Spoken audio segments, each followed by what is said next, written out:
Somary nanaitra ny mpanaraka toedrara politika ny fanehoan-kevitry ny mpitondra tenin'ny CENI Soava Andriamaro Tafika manoloana ny fifidianana solombavambahoaka feno osoka sy alabato. Ny lamina ho izy ny fifidianana solombavambahoaka ary lavorary raha lazaina amin'ny ankapobeny. Fa kosa tsy mandaa kosa ny CENI fa misy ny tsy fahalavorariana fa amin'ny ankapobeny dia ny lamina soamantsara ny fifidianana izay natao. Satria raha ny hitako na ny hitan'ny maro dia ny fahalavorariana izy amin'ny ankapobeny ka mifanohatra velo hoe ankapobeny sy maromaro sa mifameno sa dia ohatran'ny ray aloha dia fa dia le ankapobeny koa nefa iverintsika fa matoa monsieur reny vokatra isan-karazany azo mbarana aloha anatin'ny hoe atao anatin'ny fahombiazana ihany amin'ny ankapobeny za tsy miteny mihitsy hoe zato itson-jatona tsisy tomika. Ho antsika izay mpanaraka fiainam-pirenena dia afaka milaza avy hatrany fa betsaka ny tsy fahalavorariana tamin'ity fifidianana solombavambahoaka ity. Ary tsy ho voatanisantsika ao anatin'ny fotoana voafetra izany tsy fahatomombanana izany. Fa amin'ity vidéo ity dia hitanisa ireo teboka vitsivitsy izay manaprofo fa tsy lavorary ny fifidianana solombavambahoaka. Tsy maintsy nidina ifotony tena amin'ny CENI foibe ny délégation mafonja avy tao amin'ny firaisankina manoloana ny fandison'ny CENI ny voka-pifidianana solombavambahoaka ity.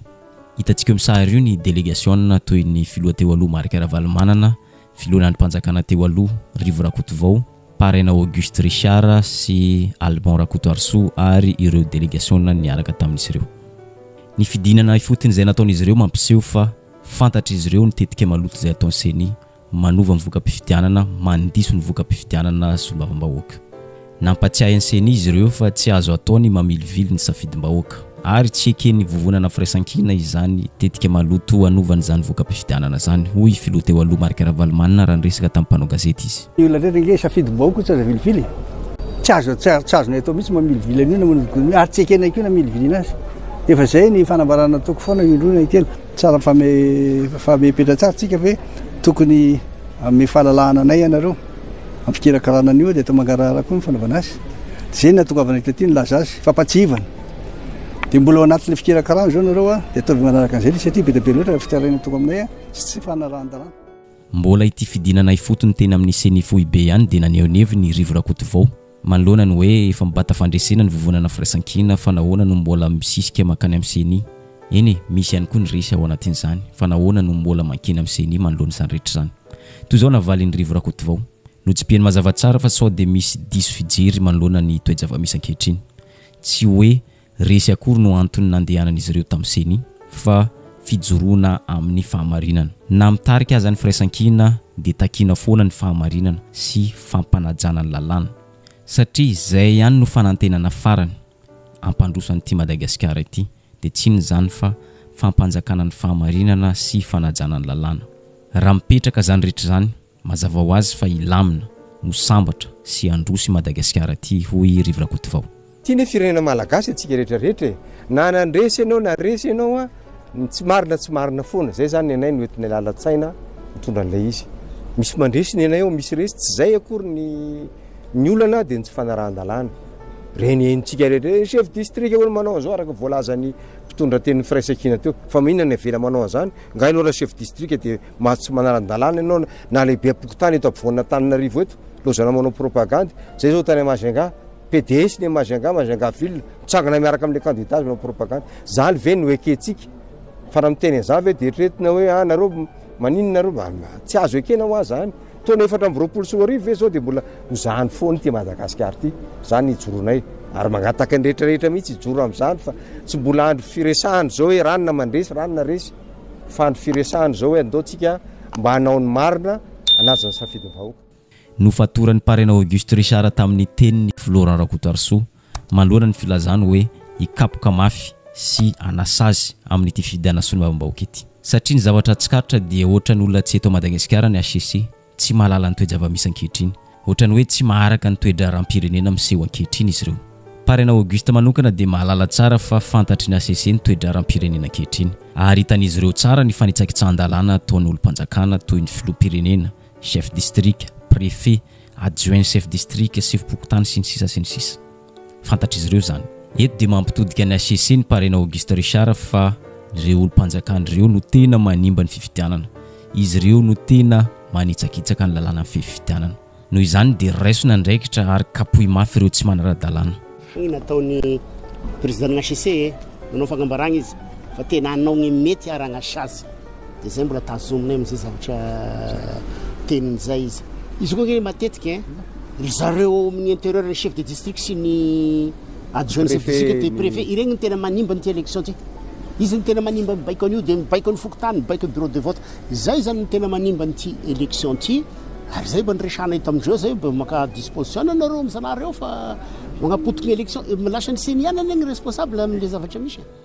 Nivoaka tamin'ny fanginany ihany koa i Roland Ratsiraka manoloana ny fanodikidinam-bato izay natao seny.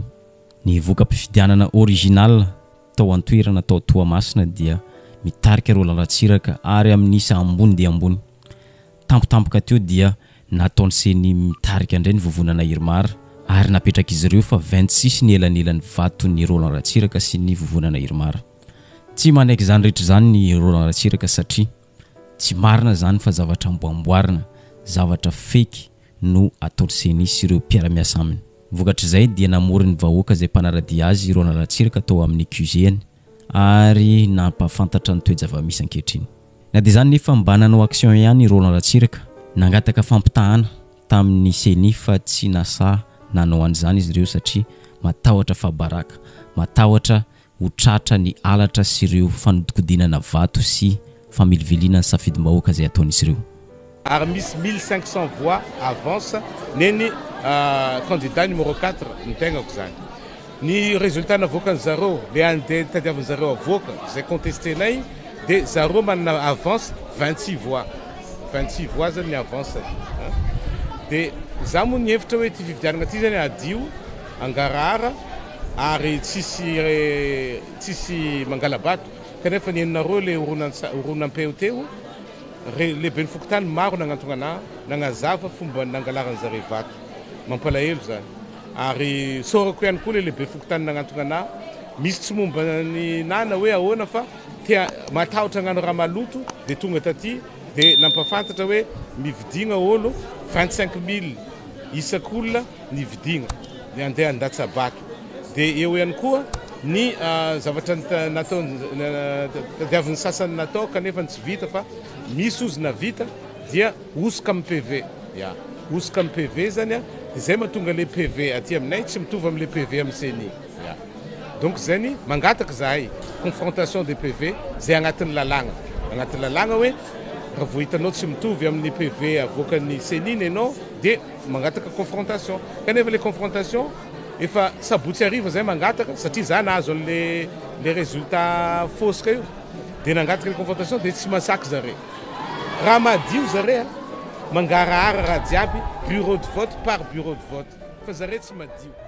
Ankoatr'izay nivoaka tamin'ny fanginany ihany koa sy teny randrena soloniaiko manoloana ny alatra be vava izay nataony seny. Ny réaction moa somary hafa kely noho ny rehetra satria ny azy manokana dia tena mampimeny seny.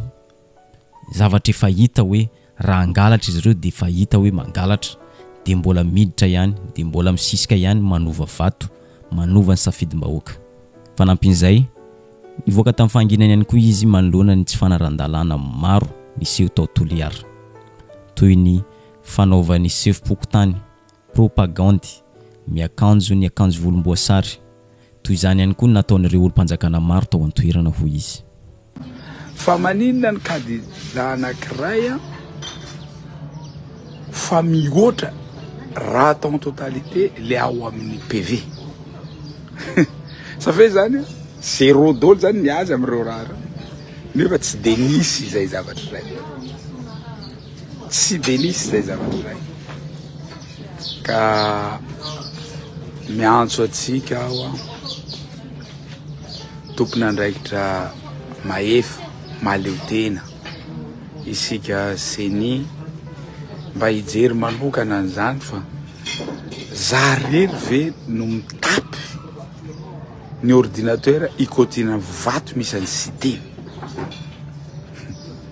mitapy ny ordinateur tsy vita an'izay betsaka ny tsy fanaran-dalàna ny fa niezaka tsy ny teny ny tena, niezaka tsy ny teny. Tsy ao fomba ny président Fokontany fa tsy neutre daholo ane. Fatatsika fa nanao campagne misy proof sady nandray micro anananay proof ny sary rehetra ny président Fokontany rehetra miakandro ny candidat.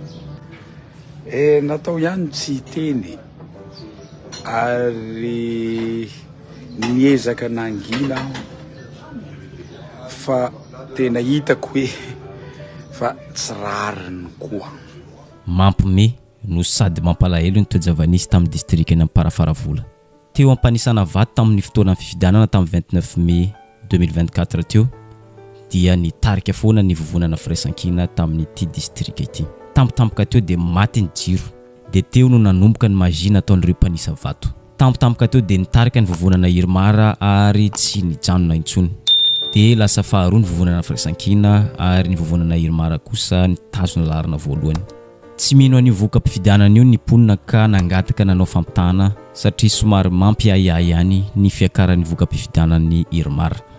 Ny zavanisy dia zao, tsy nanaiky ny anaovana fampitahana zany ny tao an-toerana tamin'ity distrika ity, ary tsy nanaiky hamoaka ny vokatra vonjimaika intsony ny SRMV tao an-toerana, nefa dia zavatra ara-dalàna izany. Taony fahatapahan-jiro izay ao anatin'ny asan'ny tao amin'ny SRMV teo ny distrikna Amparafaravola ny alin'ny Zoma ary nampiova ny taremarka satria raha ny zavanisy dia ny firaisan-kina ny tanany laharana voalohany izay nisy ny fahatapahan-jiro tamin'ny alina nomboka tamin'ny 10 alina ka tamin'ny 3 maraina iny dia ny maraina iny tonga dia nivadika ny isa tao anatiny dia lasa nitarika laharana faharoa indray ny candidat amin'ny firaisan-kina. Mafana dia mafana ny toe-draharaha any Vondrozy. Tezitra ny vahoaka satria tsy manaiky ny voka-pifidianana izay navoaka ny CENI izay mampandany ny candidat Irmara izay tsy nofidian'izy ireo akory.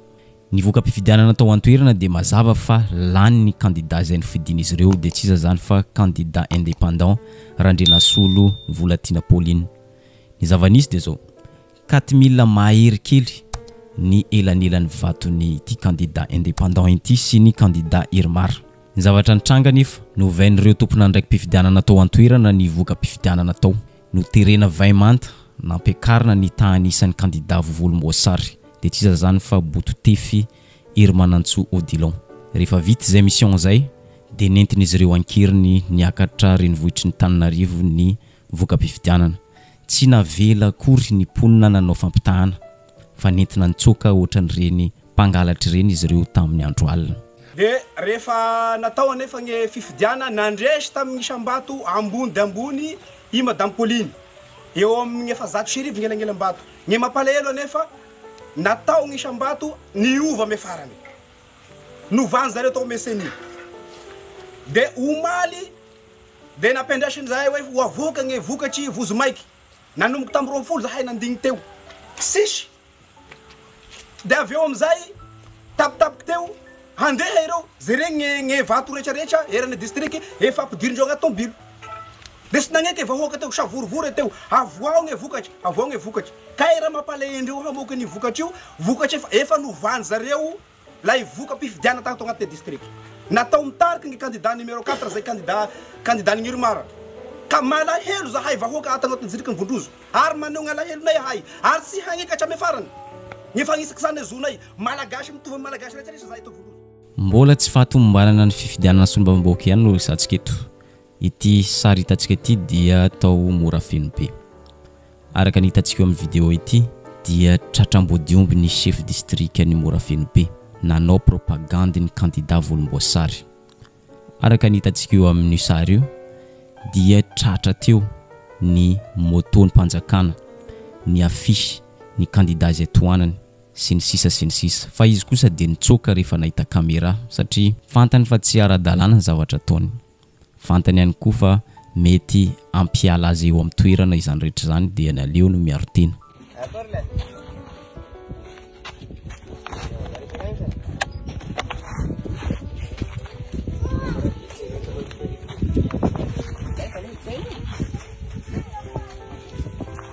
Elia,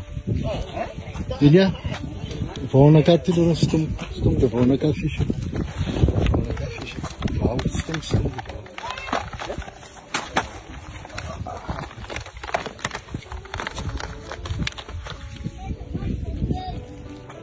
Iteny zavatra ataony district aty Morafeno be dia manao ny propagande-ny numéro 2. Iny chef district zany igny io io milefa izy zany mihetsiky be le sara tonga de tsy nasaky nivoaka iny le mekanjo fotsy andeha anatina andry motor nanamafy ny candidat ao an-toerana voninahity tsy Mario fa ity chef district ity dia izy tenany mihitsy no mitety fokotany rehetra manao ny propagande. Ny tena loza dia zao tereny ny chef pokotany rahonany ireo tompon'andraikitra ao an-toerana, rahonany ihany koa ny vahoaka izay monina amin'ity toerana Morafeno be ity. Ho an'izay tsy manaraka ny teniny, tsy mifidy ny candidat izay tohanany, indrindra fa candidat mpanjakana, dia ankasarotiny taratasy ny fikarakarana dossier ao an-toerana. Fa ho an'ny chef pokotany kosa dia rahonana ho esorina amin'ny toerana na amoronana dossier ihany koa.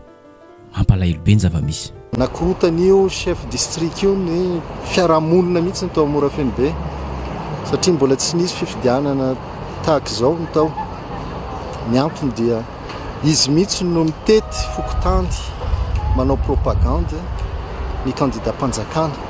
Voatetiny daholo ny fokotany rehetra ao Morafeno be ary miaraka amin'ireo chef cantonnement sy ireo lehibe ao tanàna zany misy miaramila koa hoentiny ary mampiasa fitaovam-panjakana toy nyreny fiarany district reny fa ny plaque rouge fotsiny moa ny tsoahany fa le autocollant mbola eo ihany, ny moto, ny hôpitaly. Dia zay zavatra zay dia tena mampalahelo satria voan'ny tsindry azo lena ny olona rehetra na ny président fokotany zany dia mahazo menace verbal io na message zany moa dia ananana proof daholo na ny fanaovany propagande dia ananana proof daholo zany audio na ireo fampitahorana n'ireo vahoaka eo an-tanàna amin'ny hoe sitomina ny akasarotina daholo ny zavatra rehetra zany vao tsy mifidy candidat mpanjakana toy ny hoe fanampin'izay araka ny hitantsika misary io dia SMS ny chef district ao Morafeno be mandraona ny adjoint miara-miasa aminy amin'ity toerana Morafeno be ity no rahonany. Araka ny hitantsika amin'ny SMS io dia mazava raha ohatra ka enony na fantany fa miara-miasa amin'ny voninahitsy ny adjoint chef district dia ho esorina amin'ny asana avy hatrany. Fa nanomboka hoviana ny chef district afaka manao fanaparam-pahefana toy izao. Fa nahoana no avela manao izay danin'ny kibon'ny chef district. Sa hoe rehefa mpiaradia amin'ny fitondrana dia tsy azo atao ninina, tsy afaka saziana, tsy azo andresana fepetra.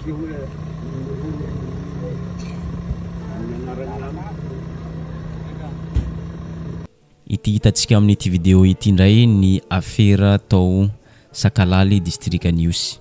Toy ny afera urne fandatsam-bato izay nofenon'ny chef pokotany.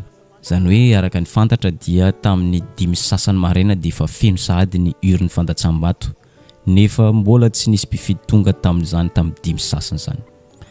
Araka ny hitantsika dia misy mpitandro filaminana mijery fa tsy manao ninina, tsy mandray action manoloana ity fifamaliana eo amin'ny chef pokotany sy ireo mponina izay miaro ny vaton'ny vahoaka.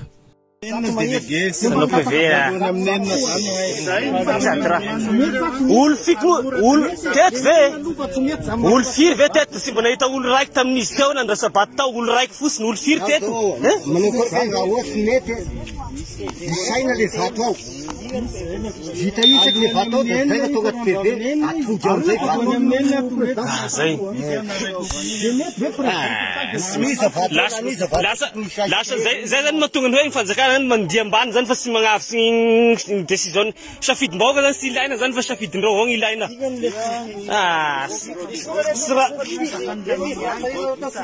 io ny fidy teo gn'ataony natao ketiny zay olo igny asy mifidy igny izy boka agny igny igny teneny teo nifidy io teo i avy teo nytaniny izy sy nifidy ao teo i zao dafa proof marany e zao sisy ankarakory ny tanany fa ngamo i lehilahy io nga voasainy vao nanao vao nitazona bureau de vote ao inona diky am'izay zany andana miansololany anao de koa aiza milona mifidy mangalana koro fotsiny roa fa volombelo zay rehefa anao agnarany igny teneny teo nifidy igny tony ka avy teo izy sy nifidy koa i Kesereva ntana nini ndio na raya kuri. Eva press ity zany da zany natao an'izao lasa afandriana ambany zany ty da ambany avao fa ireo zany te zao zay décision agnarana sy mesarana sy fanjakana zay ataonareo zany de zay taterana zany zao ngresinay zay ataonareo zay lalana ve lalana andro am dimy sanga misy mifidy eo karaha taminena misy fifidianana teo de kenay zay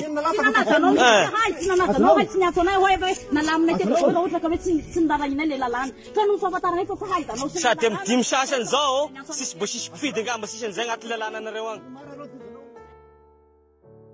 mbola zany resaka tsy fahalavorariana tamin'ny fidana sombambaoka zany dia nivoaka tamin'ny fahanginana izy ireo avy tao amin'ny boribory-tany fahatelo efa tsy rariny loatra ny magia ataon'ny senisy ireo mpikarakara fidanana miara-miasa amin'izy ireo mahagaga fa tena magia mihitsy ny toejava-misy ankehitriny ohatra ny raisin'izy ireo dia zao fanovana chiffre toy ny hoe 43 asian'izy ireo 3 eo aloha dia lasa 343 36 asian'izy ireo 1 eo aloha dia lasa 136 25 ohatra lasa 425 tena hita mihitsy hoe tena lainga marivototra alatra be vava marivototra ka noho izany dia tsy maintsy tonga tena nitoerana ny solotenan'ny candidat tao amin'ny boribory-tany fahatelo izay nahitana avy tao amin'ny candidat Gaskara Fenso ny avy ao amin'ny collectif-ny malagasy Papatsilavo ifeno rahalambo manana kosa ny solotenan'izy ireo ny resaka tampanao gazety mety maro ny gaga hoe fanahoana ny Gaskara Fenso mbola lasa nidina ifotony tena amin'ny seni nefa dia candidat ny bata fandresena tamin'ity boribory-tany fahatelo ity ny antony dia zao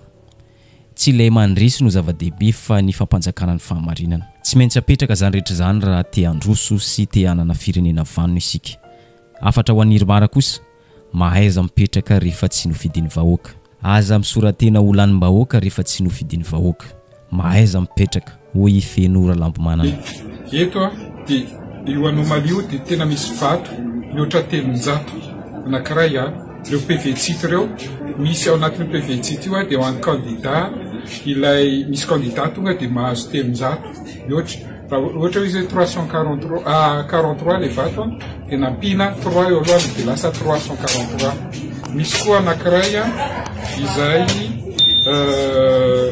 ohatra hoe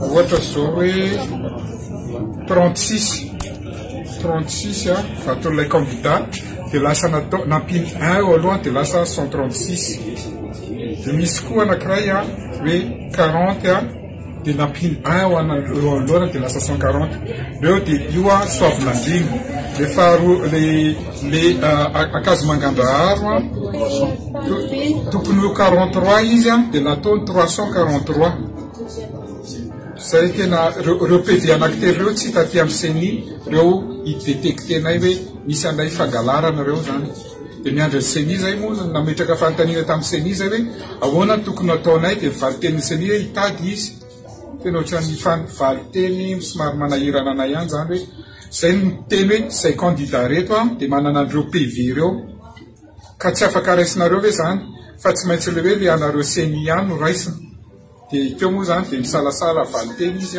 mbola tsy nahazo valiny zay fa eto dia misarika ny mponina amin'ny boribory-tany fahatelo misitona sainy vahoaka amin'ny boribory-tany fahatelo aoko tsy ty joro hiady amin'ny fahamarinana tia mandresy ahako fa tsy ilay mandresy ny zava-dehibe fa ilay fangalarana mihitsy ny tsekenay ary izany mahatonga ny solotenana candidat eto amin'ny seni miaraka amin'ny joro amin'ny tenanay ilay fomba fanaovana politika ilay mamilivily ny safidy-bahoaka ohatr'izao any mbola ijoroanay hatramin'izao hoe tsy ny mandresy ny zava-dehibe fa ny fahamarinana oka ny fahamarinana no ivoaka rehefa tsy lany retoko dia mahaiza mipetraka tsy lany eto ampamaranana dia zao raha ho tany isaintsika daholo ireo lesoka sy ireo tsy fahatomombanana zay nisy tamin'ity fifidianana sombambaoka ity dia ho tramaraina eto atsika fa tsy ho tapitra fa ireny ihany no teboka vitsivitsy izay aseho atsika androany fa tsara kosa raha apetraka ity afatra mafonja avy amin'ny Alphonse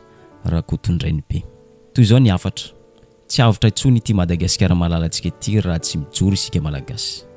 Raha mbola avela sy ho jerem-potsiny ny alatra izay ataon'ny vovonana Irmar sy ireo mpanaradian'ny filoha Andry Rajoelina dia ho potika tanteraka tsy misy raisina ity firenentsika ity. Ka noho izany raisina ndraikitra mitsangana isika vahoaka malagasy. Zany hoe rehefa tena tarafina zany dia miaina amina halatra zany ity fijoroany ity fanjakana ity, ary amin'izao fotoana izao dia tonga dia miparipary be mihitsy ny an'ny tamin'ny fifidianana filoham-pirenena, fa tsy tafakatra teo mihitsy Rajoelina akory zany fa mety halatra ohatran'izao zava-misy izao. Dikan'izany raha jerisika ny hoe ahoana no avy politika Madagasikara dia tsotra ho raha mbola ireo ihany no mitondra eo fa tsy voova le fitondram-panjakana, mbola ireo ihany no mitondra eo fa mbola ireo ihany no manana maro anisa ao anatin'ny Assemblée nationale dia tsisy ninina io veto fa dia fiainana jolam-boto sy fiainana